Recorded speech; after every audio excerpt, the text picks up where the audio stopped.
This is the Valley on ESPN. We're inside the Ford Center in downtown Evansville, Indiana. Today, some college hoops action as the UCF Knights come to town to take on the Evansville Purple Aces. We're excited to get this one going. We're happy that you're able to join us here on this Saturday afternoon. Donovan Schultz, Preston Leinenbach, Arthur Hurst with us as well on the sidelines.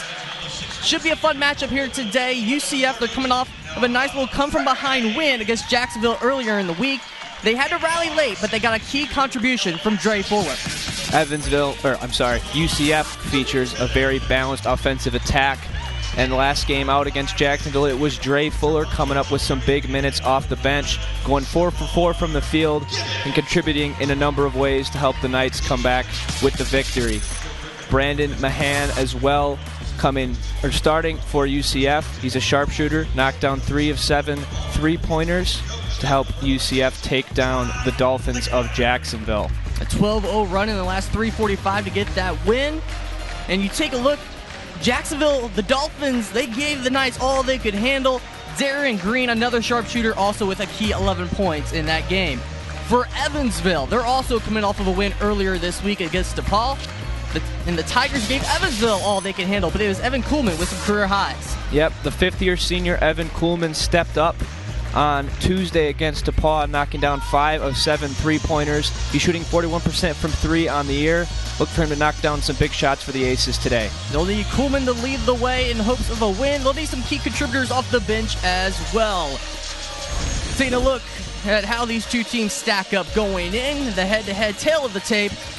A lot of the numbers favor the Knights, but Evansville, maybe if they can keep this kind of a low-scoring game, they might have a chance. Yeah, UCF likes to get out run. They like to put pressure on the ball. So if Evansville can control that tempo, find some offensive rhythm that they've been lacking this season, they're hoping to pull off an upset here today.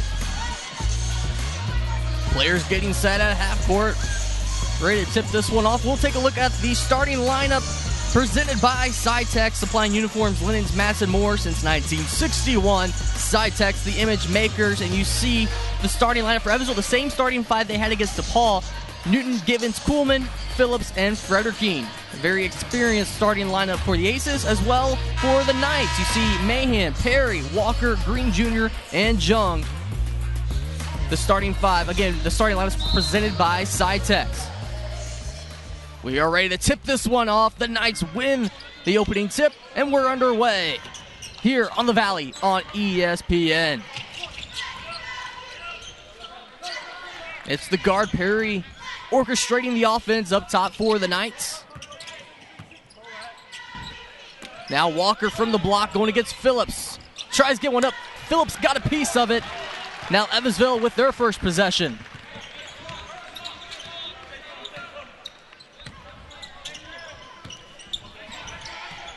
Shamar Givens, he's the point guard running the show for Evansville. Being hounded by Perry, gets it up top toward Newton. There's that ball pressure we talked about. UCF likes to really create havoc for the ball carrier. And that's what really stands out about this UCF team is their defense, as Givens lets one fly, comes up short. That's what they did against Jacksonville, really made him take tough shots from the perimeter. Taking a look at the keys to the game presented by Old National Bank, your bank for life. Donovan, the keys for UCF. Yeah, for UCF, they have a big game against Oklahoma looming. It's important for them to bring the energy here today, not overlook the Aces, and they look to push the tempo. Evansville wants to slow it down, as well as feed the post. They got a size advantage over Evansville. Evansville not a very big team, so look for them to feed the post here today. And after the 3 by Fredericking, it's Perry from the corner for the Knights. Rebounded down to Evansville, but a little mishandle. And now the keys for Evansville.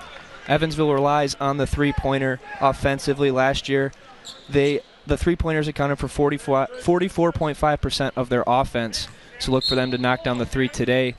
And then being physical. Like I said, UCF has got a big size advantage. Evansville going to need to play physical if they want to keep this one close.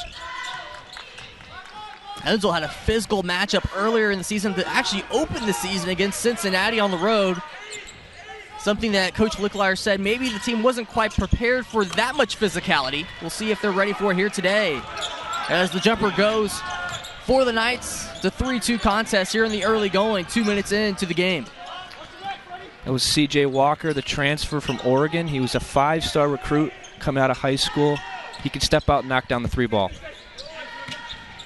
They expect him to really lead the charge this year as he settles into his 2nd season now with the Knights. Here's Frederking with the head fake. Straight away, Givens for 3. Bounces high off the rim and down to Walker. You notice Evansville there, all their players rushing back to get on defense. They don't want UCF to run on them. Perry tries to lob one up for Zhang. Overshoots him a little bit.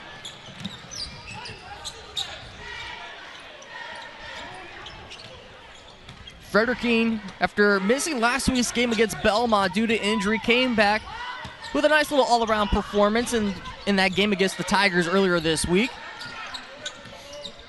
And they're hoping that Frederking can maybe start to find his stride from a season ago. He shot 40% from 3 last year. There's Newton for 3. Newton is their go-to scorer. He's going to need to have a big game for Evansville today. And quickly in the other direction, it's Green.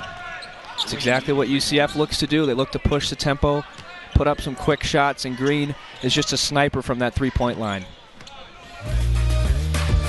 Back on the Valley on ESPN, the Knights leading by 1 through the first timeout, 9-8 against Evansville. Take a look at today's head coaches. First for the Aces, it's Todd Licklider, his 13th season overall, 3rd at Evansville. Brings quite the resume with him as he tries to spark this program back in the right direction. As the Aces are 2-2 to start this year's season. Couple wins at home against IUPUI and the DePaul Tigers, 2-0 here inside the Ford Center early on. The head coach for the Knights, Johnny Dawkins, now in his 6th season with the Knights, approaching that 100th win with the Knights. Of course, former Duke great, All-American twice, went on to play in the NBA, 10th overall pick to the Spurs. Spent numerous years with Stanford and led the Knights to a big first-round NCAA tournament win a couple seasons ago where he got to face the Duke Blue Devils in that 2nd round. That had to be kind of weird for him to face his old team in that round.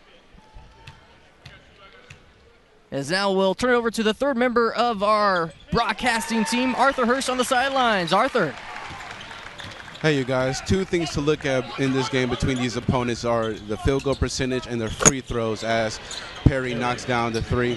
UCF is shooting 46% overall, while the Purple Aces are shooting 38%. And the Knights are shooting 82% from the free throw line compared to the Purple Aces, 65%. So if the Purple Aces want to have a chance to win this game, they need to be able to spread the floor, move the ball around, don't get stagnant, and get to the free throw line and convert. And if the Knights want to win this game, obviously feed C.J. Walker inside, who's been a man amongst boys this year, and convert your free throws. Back to you guys. Thanks, Arthur. And bringing up some interesting numbers, especially that free throw percentage. Kind of coming down to the fundamentals with this Knights team almost. They are a great free throw shooting team.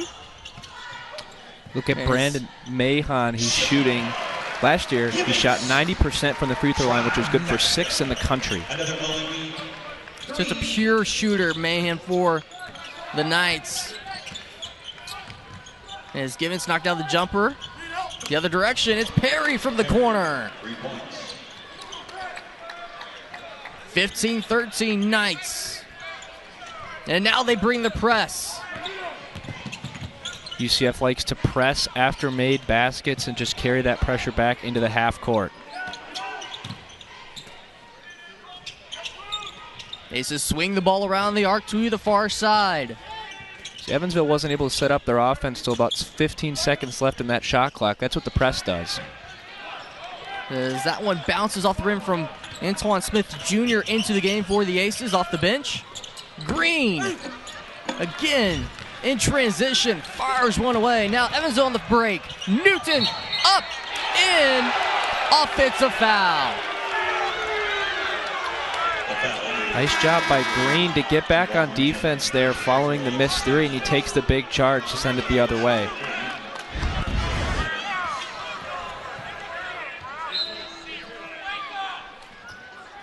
Nice little energy play for the Knights by taking that charge and, like you said, recovering back. Getting in front of Newton. Green drives. Throws up with the right hand. Soft touch up and in. Not only is Green a dangerous shooter from the outside, he's also added that element of dribble drive to his game, really becoming a complete player in his third year with UCF. Through the first 3 games, a 3-0 start for the Knights. Green averaging 16 points. As Perry knocks it away out of the hands of Smith. Jung to Perry, back to Jung. And the Knights cannot convert.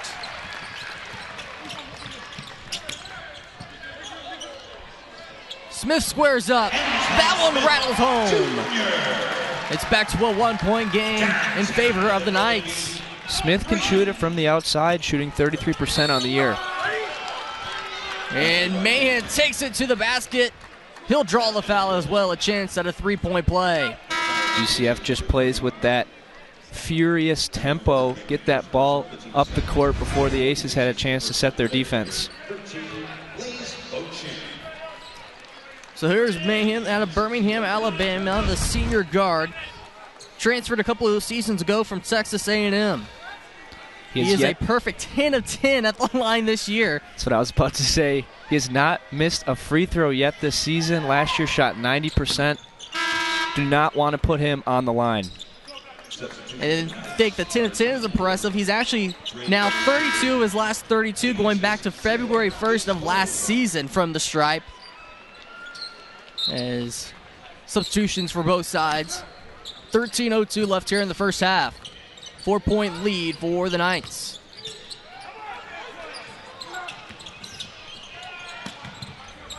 And again, get it across. That press isn't necessarily designed primarily for turnovers. They just want to set or not allow the offense to set up their offense until deep in that shot clock. Bobe and Beauchamp up top, entering the game for the first time. Newton, step back, no. Offensive foul as he shoved off. Looks like a pretty clear-cut call to me there. And that's Newton's second foul already, both on the offensive end. That's a big loss for Evansville if Newton sits here, which it looks like he will. He's their go-to scorer offensively, averaging 10.5 points and 30 minutes played this year. Someone's going to have to step up off that Evansville bench. Very efficient player for Evansville, 13.5 points per game last year, as well as over 4 rebounds. But not only that, they're losing a good defender on the floor as well. Newton does it all for Evansville. So like I said, whether it's Beauchamp, Bobe, someone from that Evansville bench is going to have to step up and play some minutes here in this first half. As Isaiah Adams, a sophomore, gets the basket for the Knights. They extend their lead up to 6. Smith from the top of the arc.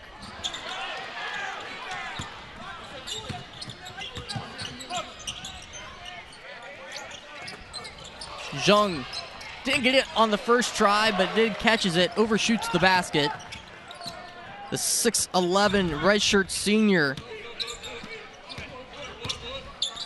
He's another transfer for UCF. They feature a number of transfers. Jung from UNLV, Perry, a Louisville transfer, Mahan from Texas A&M, and as we said, Walker from Oregon. Beauchamp gets the 3-point basket and one. He'll have a chance at a 4-point play. It's exactly what Evansville needs with Newton out of the game. Beauchamp knocks down the big triple with a chance to make it 4.